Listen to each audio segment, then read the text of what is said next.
हमारे नए वीडियो में आपका स्वागत है। तो सभी साधकों को गणेश चतुर्थी की हार्दिक शुभकामनाएं। ये आने वाले 10 दिन आपके जीवन में गणपति जी की कृपा लाए। गणपति जी की कृपा से आपके सभी प्रकार के विघ्न नष्ट हो जाए, सभी प्रकार के आपके संकल्प सिद्ध हो जाए और आपका जीवन संकट मुक्त हो जाए। इसके लिए इस विशेष पर्व में ऐसी कौन सी तांत्रिक उपासना करनी चाहिए कि जो गणेश जी को आपको प्रसन्न करके दे। गणेश जी के कृपा हेतु आपको कुछ मंत्र बताएंगे, कुछ साधनाएं बताएंगे और तंत्र में गणपति जी का जो महत्व है वह भी आपको बताने के लिए ये वीडियो हम करने जा रहे हैं। इसलिए ये उपासनाएं जानकर इनकी कृपा प्राप्त करने हेतु, गणपति जी की कृपा प्राप्त करने हेतु किस तरीके से आपको 10 दिन तक साधना करनी है, ये जानने के लिए इस वीडियो को एंड तक जरूर देखें। साथ में ही हमारे चैनल को सब्सक्राइब करें, वीडियो को लाइक करें और ज़्यादा से ज़्यादा लोगों तक इन्हें पहुँचाएं। तो तंत्र में गणपति जी के साधना का अत्यंत बड़ा महत्व कहा है। अगर आप कुंडलिनी जागृति करना चाहते हो या दश महाविद्याओं को सिद्ध करना चाहते हो या आपके जीवन में जो आर्थिक हो या फिर बाकी सामाजिक हो या फिर कोई ऐसा कार्य हो जो रुका पड़ा है, बार बार उसमें विघ्न आता है, तो गणपति जी को विघ्नहर्ता कहते हैं, क्योंकि उनकी उपासना सभी प्रकार के रुके हुए कार्यों में या बाकी के आने वाले कार्यों में जो विघ्न होता है उसका नाश करने वाली अद्भुत शक्ति देती है गणेश जी की तंत्र उपासना।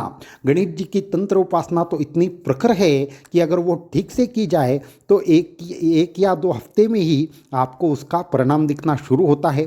अगर आपको संतति हो, संतति में समस्या हो या आपके संतति के संदर्भ में कोई भी और समस्या हो या आर्थिक या कर्ज के संदर्भ में समस्या हो, तो जितनी जल्दी गणपति जी की उपासना फल देगी उतनी जल्दी फल देने वाली और कोई उपासना नहीं है, क्योंकि गणपति जी की उपासना ही असल में सभी प्रकार के विघ्नों का नाश करने के लिए एक प्रकार से जबरदस्त ऐसी उपासना है। और गणपति जी की उपासनाओं में भी विविध प्रकार से, एक अगर हम कहना चाहे, गणपति जी की चिंतामणि उपासना सभी प्रकार से कामना सिद्धि देने वाली है।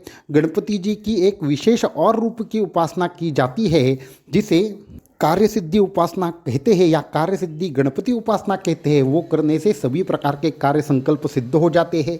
अगर गणपति जी के मंगल मूर्ति स्वरूप की उपासना की गई तो वहाँ पे सभी प्रकार की मंगलमय चीज़ें होने लगती है, सभी प्रकार की निगेटिविटियाँ चली जाती है, सभी प्रकार के सुख आप एक प्रकार से आकर्षित करने में सक्षम होते हैं। ऐसी जबरदस्त उपासना है गणपति जी की तंत्र उपासना। तो गणपति जी की तंत्र उपासना आपको घर बैठे 10 दिनों तक कैसे करनी है, क्या करनी है और उससे क्या लाभ होगा, ये थोड़ा सा एक एक करके बताना चाहेंगे। तो सबसे पहला उपाय हम उन साधकों के लिए बताना चाहेंगे, ये उपासना उन सभी साधकों के लिए है कि जो अपने जीवन में गणपति जी की विशेष कृपा प्राप्त करना चाहते हैं। और वो पहली उपासना है गणपति अथर्वशीर्ष की उपासना। अथर्वशीर्ष की और आप एक स्तोत्र करके देखते हैं, परंतु ये एक स्तोत्र नहीं है, तो अद्भुत फल देने वाला एक जबरदस्त ऐसा विधि है जो अगर आप ठीक तरीके से करते हैं, विधि करते हैं, जो विधि हम बताने वाले हैं उस तरीके से करते हैं, तो आपको एक विशेष शक्ति की अनुभूति होगी। एक प्रकार से कुंडलिनी का जो मूलाधार चक्र है उसमें विशेष प्रकार का संचार होता हुआ आपको नजर आएगा। और अत्यंत महत्वपूर्ण बात है, आपके कार्यों के सभी प्रकार के विघ्न का नाश करने वाली ये उपासना रहेगी। तो ये उपासना कैसे की जाती है, तो अथर्वशीर्ष को इसलिए अथर्वशीर्ष कहा गया है क्योंकि इसमें मूल रूप से ये अथर्ववेद से आया है। अथर्ववेद तंत्र का सर्वश्रेष्ठ वेद है, या तंत्र का सभी प्रकार से मूल अगर बात करें तो ये अथर्ववेद में है। तो अथर्ववेद में इस जो गणपति जी की उपासना का मूल सार है वो इस गणेश अथर्वशीर्ष में है। तो इस गणेश अथर्वशीर्ष को किस तरीके से किया जाना चाहिए वो भी विधि आपको समझने की आवश्यकता है। ये जो आपको विधि है वो हम पूरा डिटेल में यहाँ से बताने वाले हैं, तो इसलिए इस वीडियो को एंड तक जरूर देखें, नहीं तो आप समझ नहीं पाएंगे। तो इसका आपको कम से कम 1008 बार पाठ करना होगा 10 दिनों के भीतर। अभी वो कैसे करना है, क्या करना है, ये आपके ऊपर निर्भर करता है। अगर आपके यहाँ पे गणपति जी का जो पर्व है वो 5 दिन का है तो आप 5 दिन में भी कर सकते हैं, या गणपति विसर्जन होने के उपरांत भी आने वाले 10 दिनों तक यह साधना आप जरूर कर सकते हैं। ये साधना करने के लिए आपको क्या लगता है, आपको आपका आसन होना चाहिए। उस आसन के ऊपर लाल वस्त्र पहनकर आपको बैठना है और जो आप वस्त्र डालेंगे आसन के ऊपर वो भी अगर लाल रंग का हो तो वो एक तरीके से ज़बरदस्त तरीके का कार्य करता है।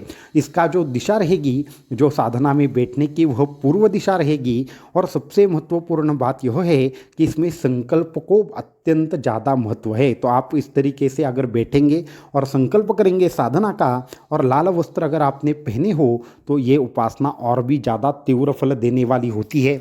उसके बाद आपको क्या करना है, आसन पर बैठकर अगर आपके यहाँ पे गणपति जी की कोई छोटी ऐसी मूर्ति है, या फिर अगर मूर्ति की जगह पे गणेश यंत्र है, तो उस गणेश यंत्र के ऊपर ओम गं गणपतये नमः इस मंत्र का आपको कम से कम 108 बार पाठ करना है, या फिर अगर आपको और ज़्यादा चाहते हैं तो 11 माला तक पाठ कर सकते हैं। तो ये अभिषेक कर लेना है। अभिषेक के बाद आपको क्या करना है, ये गणपति अथर्वशीर्ष का जो स्तोत्र है उसका संपूर्ण तरीके से कम 21 बार, या आपका जैसा संकल्प हो उस हिसाब से आप पाठ कर सकते हैं। आने वाले 10 दिनों में 1008 पाठ आपको पूर्ण करने हैं। तो पाठ करने के बाद क्या करना है, वापस से आपको जितनी माला आपने ओम गं गणपतये नमः की थी उतनी ही माला बाद में भी करनी है। और आपको ये अनुष्ठान पूरा का पूरा 5 दिन तक या 21 दिनों या 10 दिनों में पूरा का पूरा ख़त्म कर लेना है। जो भी जैसी भी आपकी मनोकामना होगी वह पूर्ण हो जाएगी, ये हम आपको कहना चाहेंगे। इसके साथ में अगर आपको और भी कुछ परेशानी है, कुछ विशेष प्रकार की परेशानियां हैं, तो हमने आपको मेंबरशिप के ऊपर कुछ विशेष वीडियोज़ अभी आपको शाम तक मिल जाएंगे। उस वीडियो के हिसाब से अगर साधना करेंगे तो वो संपूर्ण तरीके से कार्य में जो भी अड़चने आती है, जो बाधा आती है, तो वो बाधा नाश वाली गणेश मंत्र है। वहाँ पे एक मंत्र आपको यहाँ पे भी बताना चाहेंगे आपको, ओम गम गणपतये कार्य सिद्धिम कुरु कुरु स्वाहा।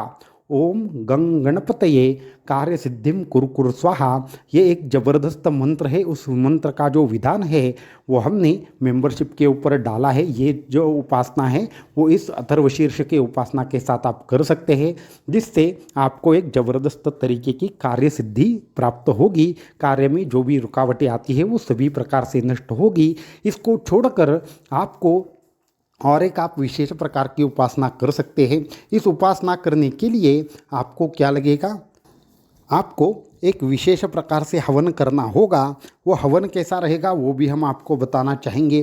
तो आपको क्या करना है, आपको गणेश गायत्री का 1008 बार पाठ करना है। आप क्या करेंगे, बाकी की उपासना ये पहली तो हो गई, अभी ये दूसरी उपासना विशेष कार्य सिद्धि हेतु है, या फिर विशेष एक प्रकार से आपको मूलाधार जागृति चाहिए हो, तो ये विशेष उपासना है। इसमें आपको करना ये है कि आपको संकल्प लेना है 1008 बार क्या करना है, आपको गणेश गायत्री का पाठ करना है। और गणेश गायत्री का पाठ करते हुए उसी के मंत्र से, या अगर आपको वो मंत्र हवन करने के लिए बहुत बड़ा लगता है तो आप ओम गं गणपतये नमः इस मंत्र से लाल पुष्पों से आप मध के साथ ये लाल पुष्प मिला लें, और उसके साथ आपको क्या करना है, 108 आहुति देनी है। 108 आहुति देंगे तो सभी प्रकार के विघ्न का नाश होता है इससे। और एक विशेष प्रयोग है, जिनके घर फंसे हुए हैं, या घर का काम रुका हुआ है, या जॉब का काम रुका हुआ है, तो उनके लिए भी एक विशेष उपासना हमने मेंबरशिप पर डाली है। जैसे हमने कहा 4-5 वीडियोज़ आपको मेंबरशिप के ऊपर मिल जाएंगे। वहाँ पे जिनके भी एक विशेष जॉब हेतु जिनको एक प्रकार से समस्या है, उन सभी लोगों ने मेंबरशिप पर जाकर वो वीडियो देखना है, जिसके माध्यम से आपका जॉब का जो कार्य है वो बहुत ही जल्द आगे बढ़ेगा। इस तरीके की गणेश जी की उपासना है। तो ये उपासना आप इसका लाभ जरूर लें, और बहुत ही जल्द जो गणपति अथर्वशीर्ष है उसके पाठ का और कुछ एक विशेष विधि आपके लिए हम लेकर आएंगे। अवधूत चिंतन श्री गुरुदेव दत्त।